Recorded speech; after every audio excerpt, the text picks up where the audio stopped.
Molt bon día, buenos días, bienvenidos a esta nueva edición de Magic Internacional, la primera vez que hacemos una edición de primavera. La verdad es que tenemos muchas ganas. Yo creo que era necesario hacer una edición en primavera, que es cuando todo florece, todo se abre, es cuando la energía de prosperidad y abundancia también empieza a notarse por todos los sitios. Y, de hecho, además es un día especial. Hoy es 22, mañana es 23, mañana es la festividad del libro, obviamente, pero también es una festividad que es muy mágica porque entronca con un mito, el mito de Sant Jordi, el mito también del dragón. Y por eso ahora vamos a hacer una mesa redonda, precisamente hablando del origen y leyenda de Sant Jordi. Por una parte nos acompaña Bartolomé Bioque, escritor, estudioso del mundo antropológico, esotérico. Àlex Muniente, periodista, escritor, asesor cultural y consejero espiritual de Magic Internacional y autor además del libro El libro secreto del dragón. Y también nos acompaña Ángel Sánchez, que es amante del camino del corazón. Es además todo un experto en tradiciones espirituales de la Mediterránea, bueno, gestor cultural, dinamizador cultural, profesor de yoga y muchas cosas más.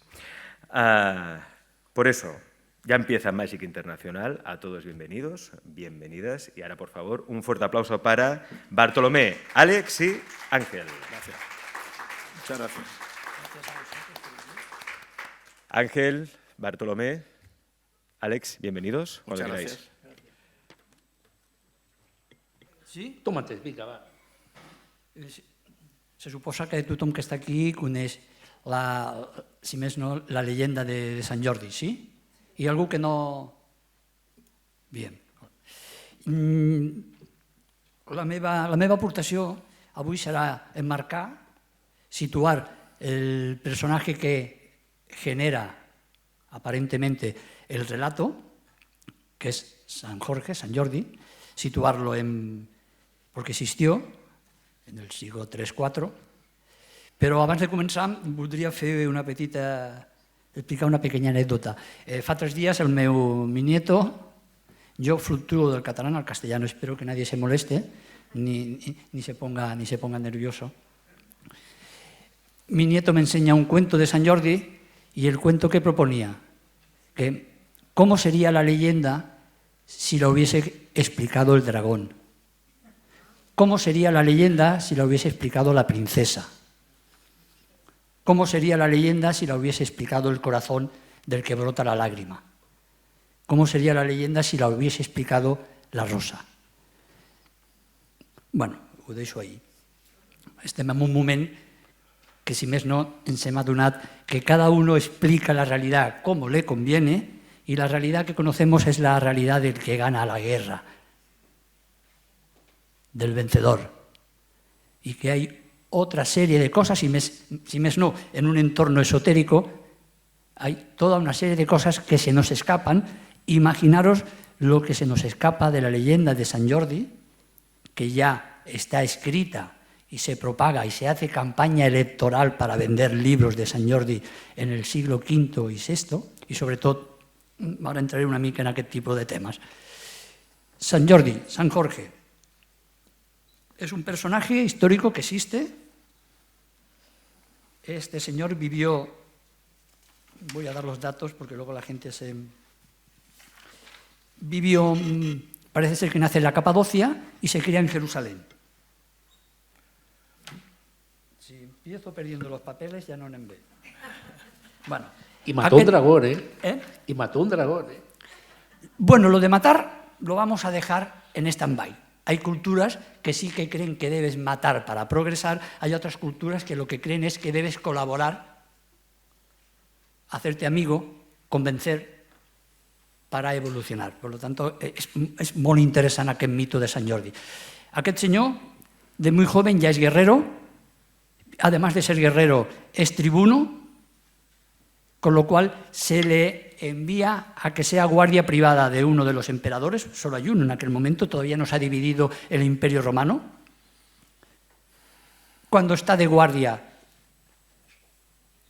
del emperador, empiezan a matar y sacrificar cristianos, porque es una nueva religión, es una nueva secta, es una nueva tendencia espiritual que hace 3 siglos que existe i que s'està comiendo el mercado. I fins que no es fa la transició, van a por ellos. Jorge se niega a matar cristianos. El emperador lo lleva a la plaza, lo descuartiza, lo tortura. O sigui, 2 o 3 dies aquest senyor personatge està relatado, está recogido, existió, que viene de la Capadocia pero se cría en Jerusalén. 3 días torturado, desangrado. Pues al siglo y medio de que ha sucedido esto, ya es declarado mártir. El cristianismo, sobre todo el catolicismo y derivados, son muy buenos en el marketing. Ya crean un mártir y empieza a expandirse. En el primer relato de este mártir, imaginaos lo que debería explicarse perquè aquest senyor Oriente Medio Mediterráneo de allá del fondo se impuso por casi todo el territorio. Sincretismo. Por lo tanto, la mayoría de poblas van a integrar esta lucha del bien contra el mal que ya venía de tradiciones muy antiguas. Si comencem a tirar cap enrere, alguien se tendrá que dedicar a investigar bien todo eso. Mesopotamia, 1200 a.C., ya hay un gran enfrentamiento de Tiamat con Marduk. Y Tiamat es una dragona. Pero ellos dicen que es el caos.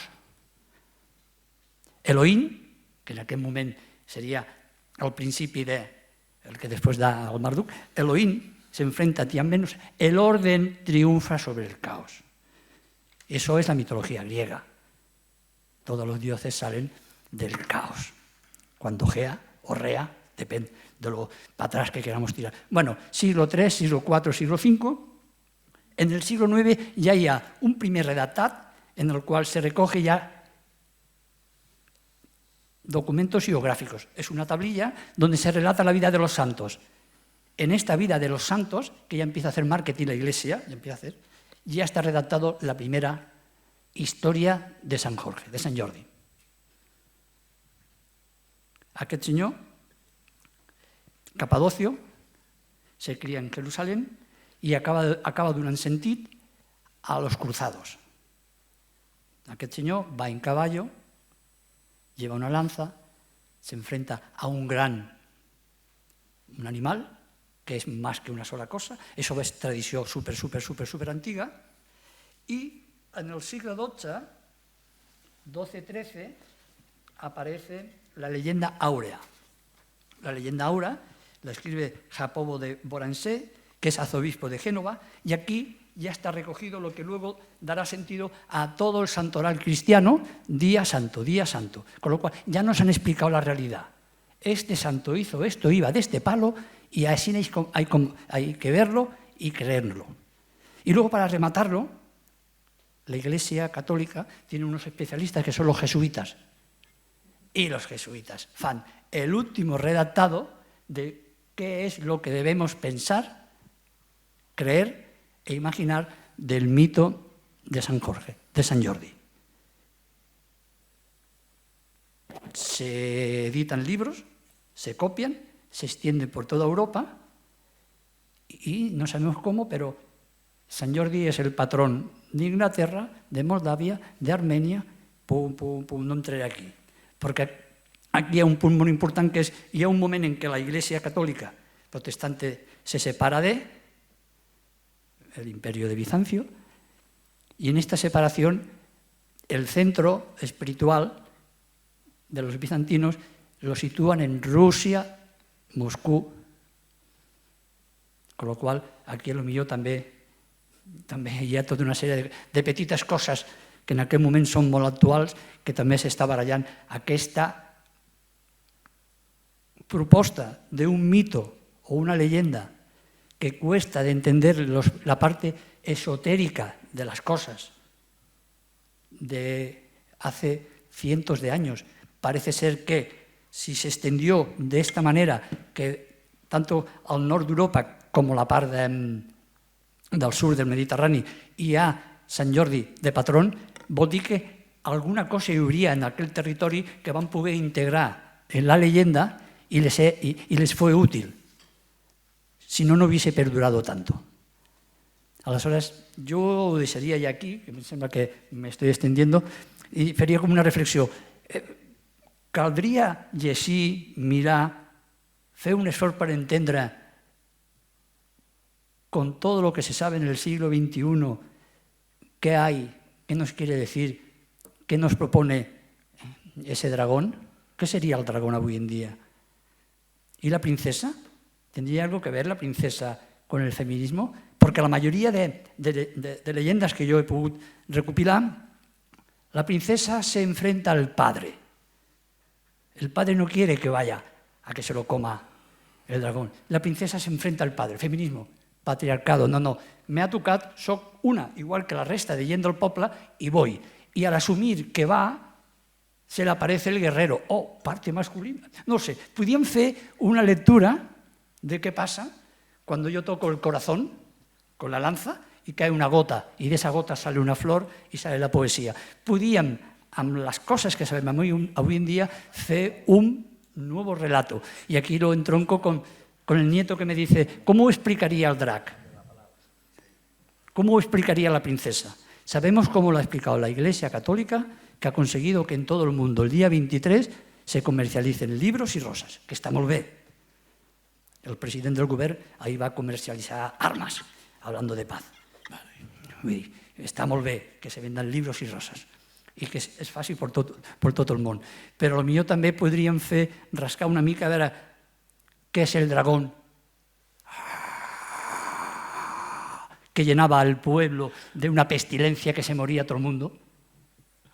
No sé, jo avui venia en el tren i acabo. Venia en el tren. I és aquesta dualitat que representa el drac, o el símbolo, los mitos. Los mitos nos piden que seamos conscientes de la dualidad, de la polaridad, pero que podamos estar en el 3. Vinc en el tren, Maresme. Un mar encantador, fabuloso. Uau, quin viatge, vaig al màgic, que bé. Però en aquell moment miro cap amunt, ostres, 14 xendrais. Jo no sé si coneixeu això que és. El cel, ple de... Hi ha una gent que ha investigat i que diu que nos llenan el aire de... Quan arribant a Barcelona ja no es veia el cel, que era azul, precioso al salir de Pineda de Mar, y todas aquestes històries habían llenado el cielo de... Entro en crisis, ay, ¿qué hago? ¿Disfruto del mar? ¿Sigo para arriba? Bueno, al final he sigut capaç, gràcies a los años de yogi i de meditació, de disfrutar del viatge i del mar, saludar a Neptuno, que està ahí liadito con Júpiter, i dir, anem a disfrutar, anem a passar-ho bé a Barcelona, però intentemos darle otra mirada al mito y la leyenda de San Jordi. Lo dejo aquí. Intentaré ser breve y si alguien tiene una pregunta que hacer, por favor, no sean tímidos y hagan la pregunta. En todo caso, lo que añadiría es que hacia el 500 de nuestra era se gestó el mito de San Jordi, al margen de la biografía existente, porque un obispo consideró que el arcángel San Miguel pues no bastaba para combatir el mal. ¿Y el mal qué era? Pues el mal era desde los peligros del bosque hasta las hordas sarracenas. De hecho, en la Edad Media, muchas veces, al ejército musulmán se le consideraba el dragón. Esto por un lado. Por el otro, pues aparte de ser un personaje muy ubicuo, San Jorge, pues de un tiempo a esta parte tiene un pequeño problema de lealtad, porque aparte de ser el santo patrón de Cataluña y los Boy Scouts y también de Aragón, pues está que también es el santo patrón de Rusia y de Ucrania. Y tanto los ucranianos como los rusos lo están invocando cada vez que atacan al bando respectivo. Con lo cual el pobre hombre ahora, pues, como mismo tendrá que irse al psiquiatra. De hecho lo último que salió ayer es que en Moldavia, que también es santo patrón, pues resulta de que han decidido prohibir la Orden de San Jorge. La Orden de San Jorge era una cinta que se ponía en las condecoraciones del ejército ruso a propósito de la Gran Guerra Patriótica, es decir, la Segunda Guerra Mundial, y era pues aquellos que se habían distinguido combatiendo contra los nazis. Pues esto lo han prohibido porque dice que este es un deterioro. Y Putin se ha dicho a Moldavia, que han prorruso toda la vida, sois una panda de traidores y vais a recibir vuestro merecimiento. Para que se vea un poco la ubicuidad y qué alcance tiene. Bueno, muchas gracias, buenos días. Quería hablar desde otra perspectiva de lo que es Sant Jordi. La podíamos aplicar a tantos y tantos personajes, pero bueno, lo que nos ocupa es su leyenda y el mito. Pero todo esto se deriva a su vez de lo que, desde Jung, por ejemplo, que retomó ideas de los primeros gnósticos del siglo I y siglo II, consideraron como lo que era un arquetipo. Un arquetipo, en una definición breve, viene a ser un patrón ejemplar de algo. Y ese patrón, Platón, por ejemplo, decía, en la filosofía Platón se expresan las formas sustanciales, ejemplares, de las cosas que existen eternamente. De ahí se deriva el mito. Hablamos del mito y ¿qué es un mito? Porque hay muchos mitos. Y tendríamos que hacer una diferencia entre los mitos, las leyendas y los cuentos. La función principal del mito es revelar lo que se considera un modelo ejemplar. Y en este caso aquí aparece la figura del héroe, como puede aparecer los mitos vegetales, los mitos... En el héroe podríamos incorporar Hércules, Ulises y tantos otros. Aparecen mitos, por ejemplo, de seres sobrenaturales, de catástrofes cósmicas, de animales y plantas, cuerpo y alma, de mantenimiento, etc. Eso es un mito, algo que se repite ab origen. Cuando uno está hablando del mito del Año Nuevo, estamos remontándonos a lo que fue ab origen, en la creación del mundo, y cada vez que explicamos el mito, hacemos que esto se reactualice. De modo que aquí aparece dentro de la figura de... No tiene que ver con una leyenda, con los cuentos, porque muchas veces indistintamente se utiliza la palabra mito, leyenda, cuento o rito para referirse a aspectos absolutamente distintos. El mito se basa en un lenguaje que es universal y que es el lenguaje simbólico. En el caso que nos ocupa de Sant Jordi, pues aparece la figura del dragón, la del caballero, la de la dama, la de la rosa, como bien decían Ángel y Alex. Yo quiero referirme en una primera entrada a lo que es el dragón y el fuego que le sale por la boca, porque ese nos llevaría a un mito que luego después se convierte en un rito en el antiguo Egipto. Ya sabéis que cuando el difunto fallecía, bueno, cuando tenían cierta categoría, le hacían el rito de la apertura de la boca, porque la boca tiene que expresar en el posterior juicio del alma la verdad. Cuando él era pesado en la sala de Maat, a través de su boca tenía que salir la verdad. Y la verdad de esa boca se asociaba con el fuego. La relación boca, fuego, verdad, ya quedaban así asociados. La figura de Sant Jordi, como la de San Miguel, como la de Apolo, como la de tantos héroes, los mitos que tienen que ver con el héroe, ha sido representado a lo largo de toda la humanidad. Fijaros que en ocasiones se habla con demasiada ligereza de que Sant Jordi mata al dragón. El dragón, dentro del aspecto simbólico aplicado a nuestra psicología propia individual, vendría a ser un tentador.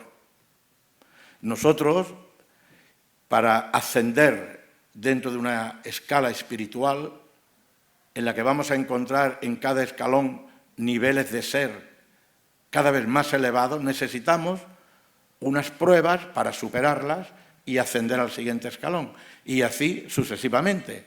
Por eso aparecen también otros símbolos como es la escala de Jacob y tantas otras, y lo que explica son momentos ascensionales, un eje ascensional del ser. En ese caso, pues aparece en esa escala. Cuando viene el dragón y nos tienta, que está representando esa figura, la tentación, al dragón se le vence, no se le mata, porque si se le mata se acabaron las pruebas y nos quedaríamos todos estancados. Las pruebas que, por ejemplo, en algunas en algunas barajas de tarot representa el arcano número 8 o tantas otras. Necesitamos pruebas, superar las pruebas y adquirir lo que llamamos mérito del corazón. De modo que el dragón asume esa figura. Hay una leyenda muy ligada a la ciudad de Barcelona, y acabo, que no tiene que ver tanto con Sant Jordi, pero sí con el caballero Vilardell, el cual era también pues vamos a ponernos en la Barcelona de la época, ¿no? Un caballero allí que sale de su palacio con una armadura brillante y se encuentra a un mendigo en la calle que le pide una caridad, que le diera una limosna. Pues un caballero, si no tiene conciencia, hubiera actuado de una forma un tanto displicente, no le hubiera hecho ni caso. No, este Vilardell se baja del caballo, va a su palacio, recoge una bolsa de monedas. Cuando regresa para dárselas al mendigo, él no está, y lo que encuentra en ese lugar es una espada. Entonces él, para probar el poder de esa espada, aparece otro elemento simbólico ligado a la figura de Sant Jordi, San Miguel, la espada.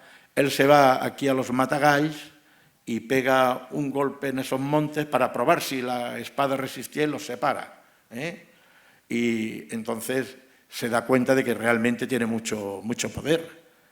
Entonces se dirige a un pueblecito cercano donde había un dragón que tenía aterrorizada toda la comarca. Lo vence, pero le da muerte.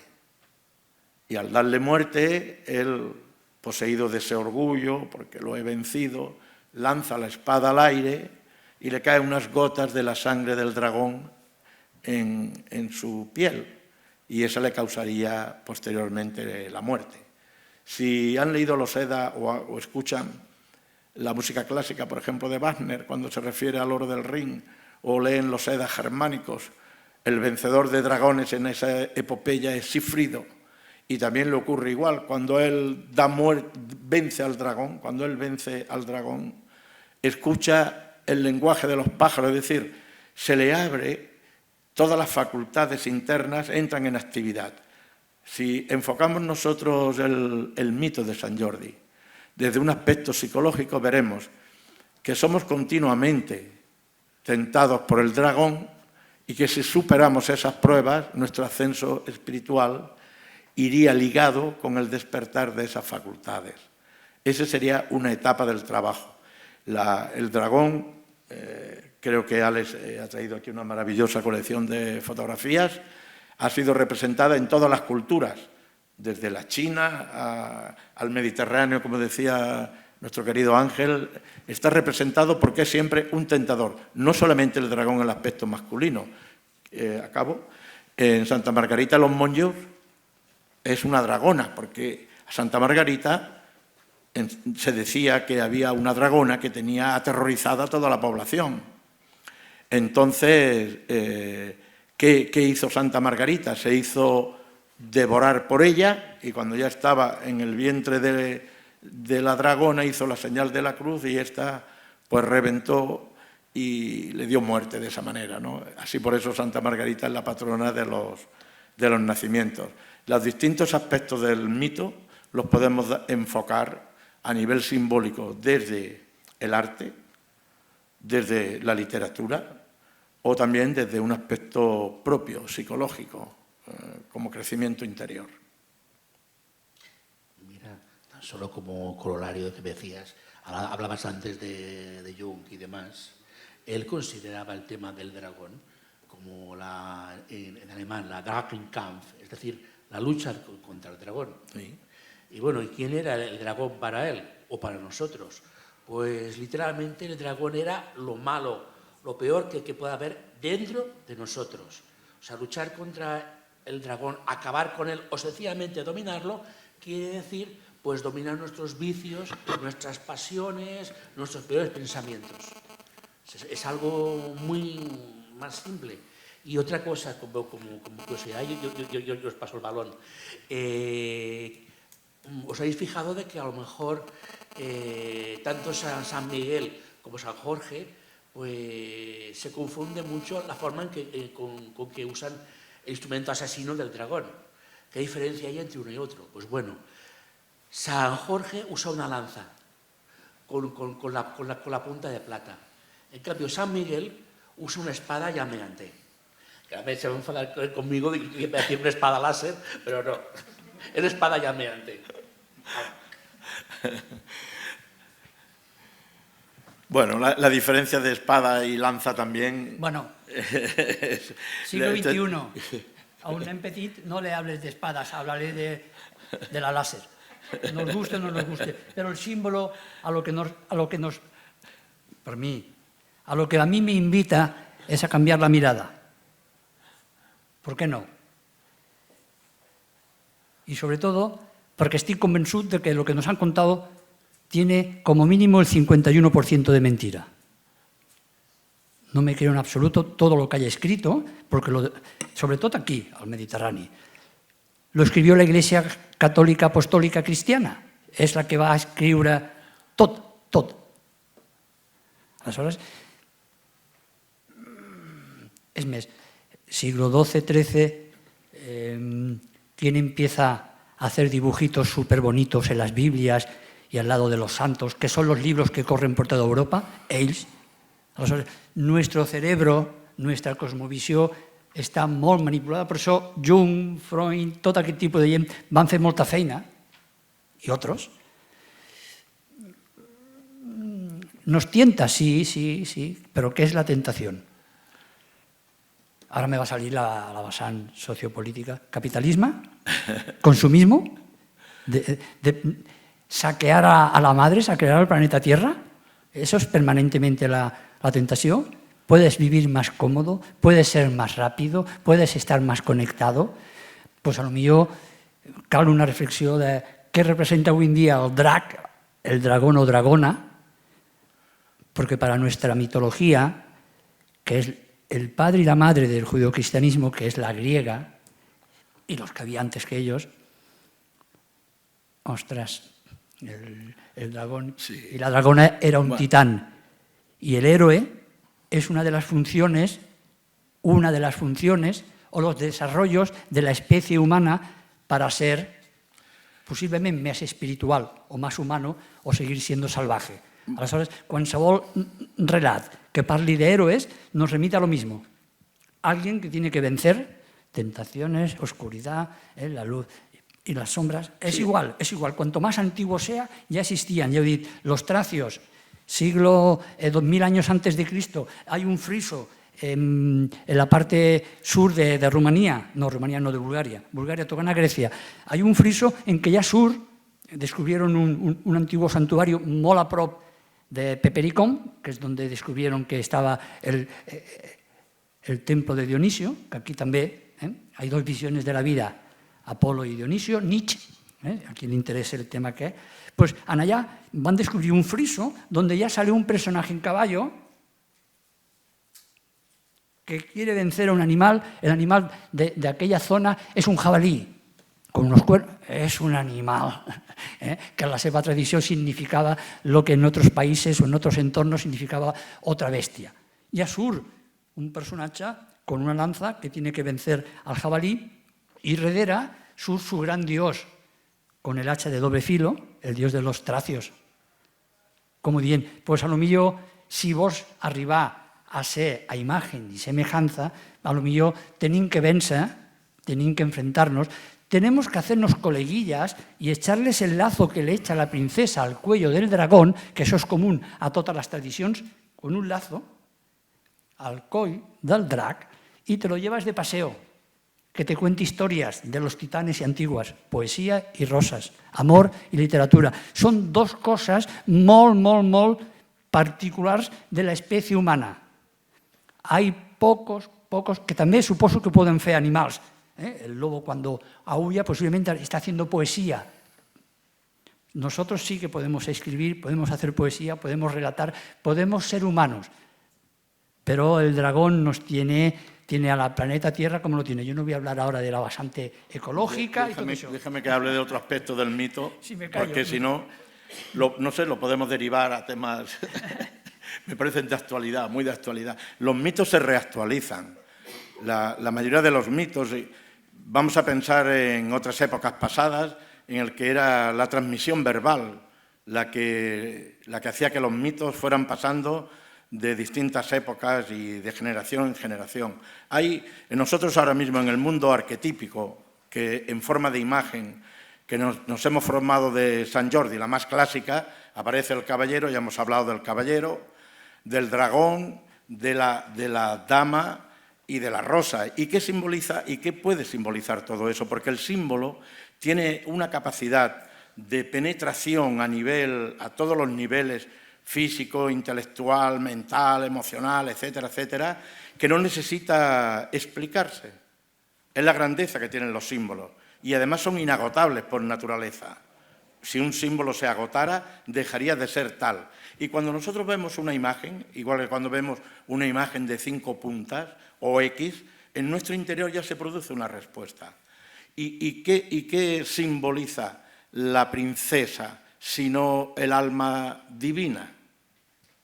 Que está esperando al caballero, que sería el alma humana, representada, por ejemplo, dentro de las tradiciones bíblicas, ni más ni menos que en el Cantar de Cantares, y representado, por ejemplo, en las 2 almas gemelas, unas que se buscan continuamente una a la otra y que expresa muy bien el mito de Platón, porque ya sabes que en un principio nosotros éramos figuras hermafroditas, en el que teníamos los dos sexos. Se levantaron a luchar contra Zeus, perdón.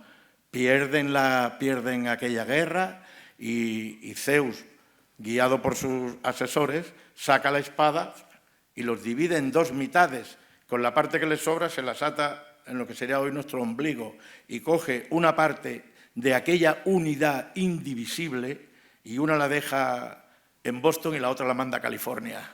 O sea, una la deja aquí y el otro la manda a otro lugar del mundo. Y desde entonces el alma gemela busca incesantemente a su par, que es el complementario. El caballero, que es el alma humana, representado en todos los mitos, como el de Parsifal, Tannhäuser, si hablamos a nivel musical o a nivel también de leyenda, busca continuamente el complemento, lo que le falta. ¿Y qué es lo que le falta al caballero? Su alma divina, que es ella.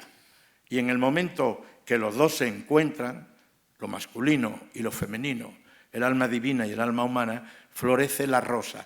¿Qué es la rosa? La rosa es el alma. Fíjate la fraternidad rosa-cruz, que se representa justamente una cruz y en medio el alma resplandeciente, el alma centelleando, porque ha pasado todas las pruebas a las que ha sido sometida. Y eso es lo que nosotros vemos en ese símbolo. Estoy de acuerdo en la perspectiva también que le hace Ángel, ¿no? Y reactualizar los mitos, porque los mitos se deben de reactualizar. Pero nosotros debemos de captar la esencia del símbolo, lo que nos quiere transmitir el símbolo en sí. Eso es lo que yo quería decir ahora. Te has dejado los dragones de múltiples cabezas. Bueno, también. Los pluritesta. Sí, bueno, ya lo representa, por ejemplo, en el Camino del Héroe, es uno de los trabajos que tiene que hacer Hércules, que es cortar las cabezas a la hidra de Lerna. A la hidra. El dragón sale representado también, no siempre como elemento del mal, aunque al final, como aparece en el Apocalipsis de San Juan, que ciertamente San Juan lo hace aparecer, es Miguel justamente el que vence al dragón. En Mont Saint-Michel, por ejemplo, que viajamos con mucha frecuencia allí, hemos visto a Miguel representado siempre, o en la mayoría de las ocasiones, menos en algún manuscrito iluminado, lo hemos visto siempre representado con espada. Pero claro, ahí ya tendríamos que ir a otra reinterpretación del símbolo. ¿Por qué en algún caso lanza y por qué en algún caso espada? Pues es muy sencillo. Mira, les voy a poner un símil, lo que era antiguamente la tauromaquia, cuando era un arte sagrado que se practicaba en Creta y en tantos otros lugares, y ya sabe que actualmente ha llegado a nuestros días como una fiesta salvaje. Yo no voy a añadir ningún adjetivo más, pero allí, con el toro que representa el instinto, la fuerza bruta, la fuerza animal, resulta que hay un señor subido en un caballo que se enfrenta con aquella fuerza desde lejos, porque, ojo, que me puede pillar me puede matar. Mientras que hay otro que le llaman el maestro, el torero, que se enfrenta con el animal en su propio terreno, y ese va armado de una espada. O sea, la lanza da, a nivel simbólico, mantiene la distancia, te mantiene alejado, mientras que en la espada me estoy enfrentando cuerpo a cuerpo. Si lo aplicamos a la psicología, en el nivel que lo apliquemos, me estoy enfrentando cuerpo a cuerpo con aquella obstáculo, ¿no? Y para eso tengo que ser ya el maestro. Por eso hay grados y grados, y hay niveles y niveles.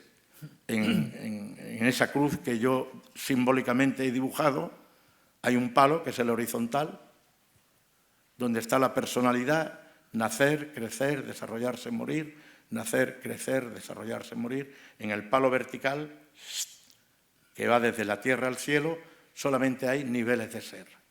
La pregunta que nos podríamos hacer el día de Sant Jordi es: ¿en qué nivel de ser me encuentro?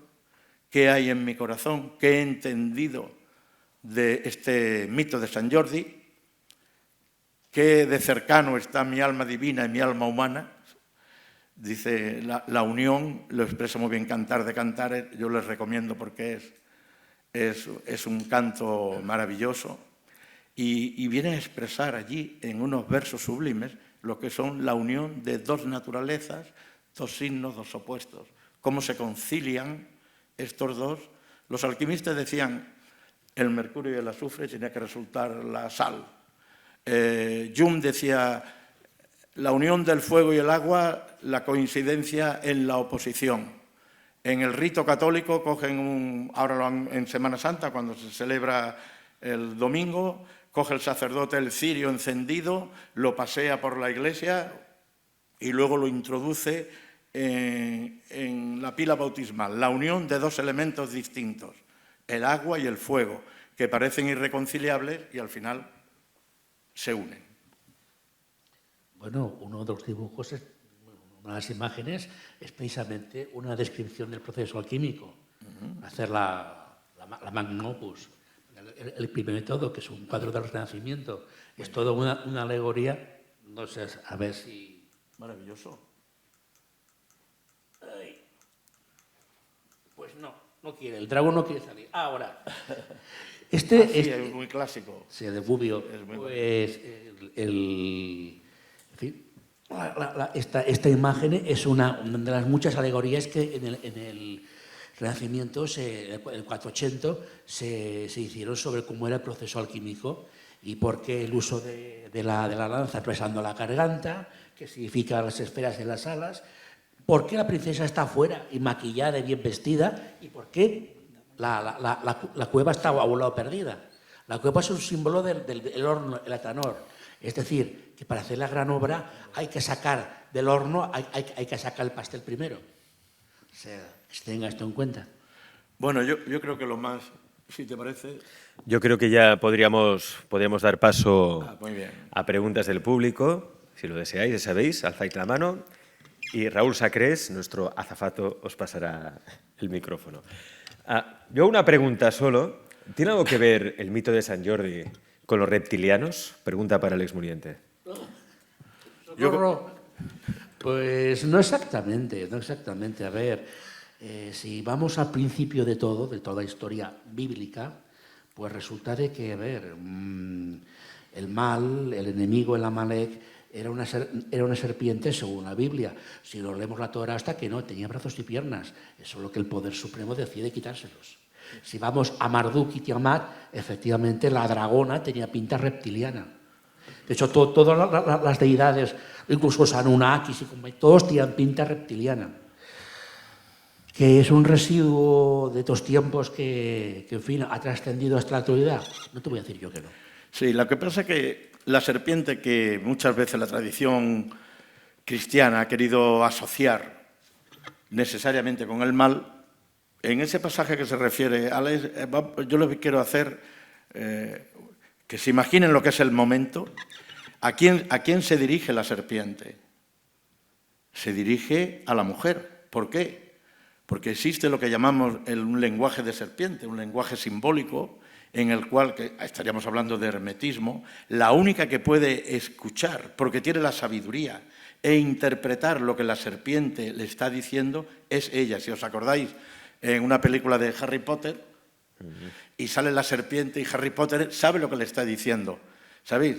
Hay un determinado grado de nivel de ser en el cual se entiende el lenguaje de los animales. La que estaba despierta era la mujer. ¿Dónde se recoge esa tradición? Hay un tratado gnóstico de los primeros siglos llamado Lelenchos, en el cual ella interpreta ese lenguaje y ella es la educadora. Es ella la que le pone la manzana, es decir, come, que tú estás dormido y que no entiendes, ¿sabes?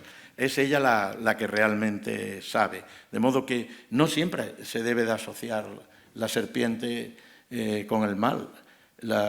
De hecho, en muchas traducciones, en muchas tradiciones, en América Central, por ejemplo, en América del Sur, los indios de la pradera tienen a la serpiente como un animal simbólico y de regeneración, el propio Esculapio, porque cambiaba la piel y se regeneraba. Regeneración del tiempo. Y la mayoría de culturas transforman lo que sería el animal que se arrastra y que está pegado a la serpiente, como la más grande o la más mitológica, pero hay más animales nócticos o reptilianos, acaba teniendo también parte del mamífero, el león o la esfinge, y acaba teniendo alas. Por lo tanto, nos ceñimos mucho en una sociedad que es mundial hoy en día, nos seguimos ciñendo mucho al judeocristianismo. En Japón, y es rápido, en Japón el dragón, dicen, quien domina el dragón vence la ignorancia y la oscuridad. En México, lo que comentaba Bartolomé, Quetzalcóatl. Quetzalcóatl es el dios de América Central. Es un animal que es culebra, pero acaba siendo también volador. En el I Ching habla de 4 tipos de dragón. En la India, el dragón está identificado con el principio creador, con Agni, el fuego, y es el que produce el soma. El soma es el elixir de la inmortalidad, el dragón. El dragón nos puede hacer inmortales. Por eso quizás a los judeocristianos les ha interesado que el dragón nada más que sea malo. No vaya a ser que no pasemos por el salvoconducto de quien tiene el poder para conectar con los dioses, que es... No olvidemos que va por aquí la película. Bueno, acabamos de llegar de Rennes-le-Château y allí la pila bautismal, el soporte es un demonio. Y no, es Asmodeo. Y no hablo de China, porque hablar del dragón y de China sería hablar de una cosmovisión que nos da un tipo de aplicación para que veamos un tipo de realidad. Por lo tanto, nosotros tenemos una aplicación de 2000 años de judeocristianismo que vemos lo que vemos porque nos han programado así. A ver si lo vamos... Por lo tanto, o hacemos una desprogramación, una desconstrucción de la leyenda, del mito y de todo lo que haga falta, o ya veis cómo vamos, el planeta Tierra, ya vemos cómo vamos. Ya vemos cómo vamos. Por lo tanto, no voy a entrar en el dragón y en China porque es pura luz. Es pura luz el dragón ya en esas culturas. Y hoy en día estamos viviendo en un mundo en que todo está hipermezclado. Por lo tanto, estas imágenes, que las crean quien las crean en un momento dado de expansión y de poderío de la Iglesia Católica, pues es la que es. Y a partir de aquí hemos creado el resto de. Bueno, es una propuesta, no tengo ni idea, Yo es por... Si hay alguna pregunta más. Sí, ¿alguna pregunta? Sí. Hola, buenos días. Enhorabuena por la charla. Yo tenía una duda, porque habéis comentado San Jordi o San Jorge, que lucha contra el dragón, y San Miguel contra el dragón. Pero yo he visto imágenes que ese dragón es un demonio. Entonces, puede ser un diablo, puede ser que efectivamente sea que luego la Iglesia Católica, por lo que habéis comentado, haya cambiado ese dragón de San Miguel por diablo, o es que es San Miguel y el diablo, y no San Miguel y el dragón. Me parece bien porque, vamos a ver, hay un libro sagrado que en el Antiguo Testamento, que es el libro de Job. En los primeros versículos, yo no soy un lector apasionado y continuo de la Biblia, pero este aspecto lo conozco porque lo explicaba también Jung, en el sentido de que, vamos a imaginar, dice, estaban los dioses reunidos en asamblea y pasa por allí el demonio. Según qué traducciones, la Nácar Colunga o la Biblia de Jerusalén, hablan de Lucifer, Luzbel, le dan distintos nombres. Y le preguntan, oye, ¿tú de dónde vienes? Le preguntan, se supone que es Dios, por la forma en... ¿Tú de dónde vienes? Vengo de dar una vuelta por la tierra. Ah, muy bien. ¿Y qué has encontrado por allí? ¡Buah!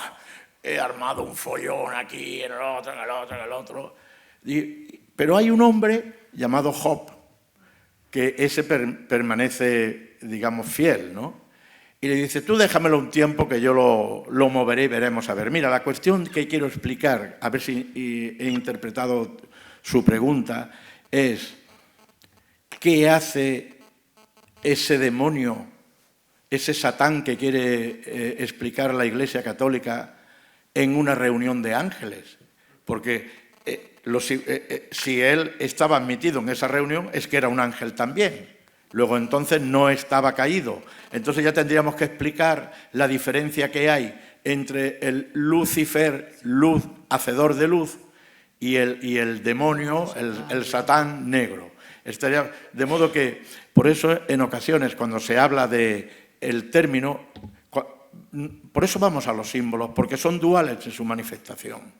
Puedes encontrar la serpiente del mal y puedes encontrar la serpiente que cura todas las enfermedades, la que coloca Moisés cuando bajan del Sinaí. Es decir, nos movemos siempre en esa dualidad.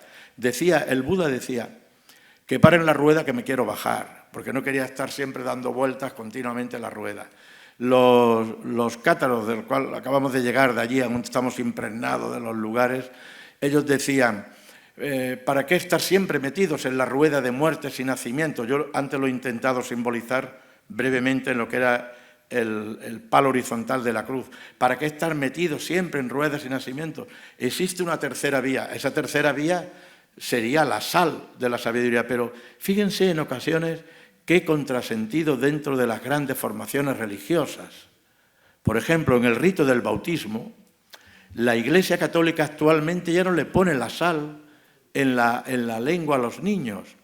La sal en el componente alquímico sería el hombre, la mujer, la sabiduría entre el bien y el mal, en la resultante. In hilo sapientia le ponían la sal, te concedo la sabiduría. Entonces eso está sacado del rito. Los ritos vienen a ser mitos actualizados. Cuando nosotros celebramos un ritual de final de año, estamos actualizando un mito de origen, porque nos movemos en un tiempo que no sería un tiempo horizontal. Nos movemos en un tiempo sagrado y el tiempo sagrado se mueve siempre en círculo. Por eso se repiten las estaciones, el día y la noche, las festividades que vamos pasando. Y cada uno de esos aspectos que se mueven en el tiempo sagrado es un momento de reflexión, es decir, ¿qué he hecho? ¿Dónde voy? ¿No? La confusión que hay entre el Lucifer, el hacedor de luz, y Satán es evidente. Fijaros que, por ejemplo, dentro de algunas tradiciones iniciáticas se utiliza ese símbolo del Lucifer y el signo de Libra. Tiene, por ejemplo, el planeta Venus, que es el lucero de la mañana, lo tiene también como planeta regente, y el metal que tiene es el cobre. Entonces, entre el cobre y el planeta Venus, ellos decían, ahí se encuentra justamente una de las claves, el Lucifer, el hacedor de la luz. Sí, pero entonces... No sé si se oye.